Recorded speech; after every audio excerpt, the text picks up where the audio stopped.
चंपापुरी नगरी में बलभद्र नामक शेठ रहते थे। उसके 5 पुत्र थे। वे अपनी सच्चाई और ईमानदारी के लिए बड़े प्रसिद्ध थे। वही नगरी में एक ब्राह्मण पंडित रहते थे। उनका नाम श्रीघा था। उनका नारायण नाम का एक पुत्र था। कुछ समय बाद श्रीधर और उनकी पत्नी की मृत्यु हो गई। नारायण अकेला हो गया। वह अपने घर में कुछ ढूंढ रहा था। ढूंढते ढूंढते उसे 5 रत्नों भरा डिब्बा मिलता है। वह एक झवेरी के पास जाता है और रत्नों का मूल्यांकन करवाता है। एक एक रत्न 1 करोड़ रुपए का मूल्यवान होता है, यानी 5 करोड़ के रत्न होते हैं। नारायण वह नगर के सज्जन ईमानदार शेठ बलभद्र के वहां जाता है और उन्हें अपने रत्न फिर भी संभालने के लिए देता है। नारायण नगर छोड़कर अपनी किस्मत आजमाने परदेश चला जाता है। नसीब से जहां इतनी अधिक संपत्ति प्राप्त हुई है, फिर भी वहां वह नई संपत्ति कमाने को सोच रहा था। उसे यही संपत्ति संभालनी थी, परंतु उसे दुर्बुद्धि होती है और वह कमाने हेतु निकल पड़ता है।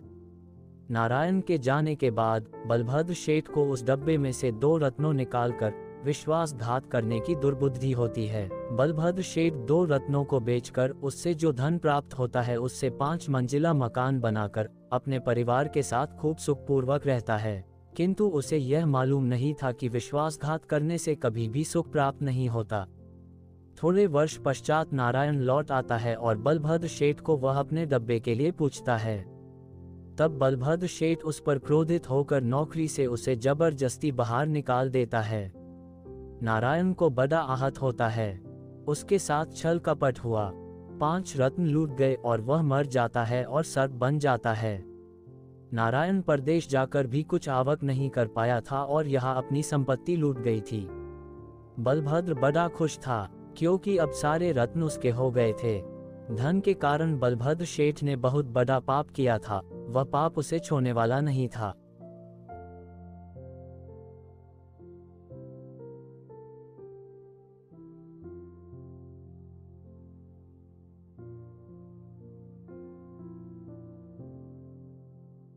लर्न एंड टर्न का संपूर्ण सिलेबस या कोर्स चाहिए तो हमारी वेबसाइट पर विजिट करें और सिलेबस नाम के सेक्शन पर जाएं।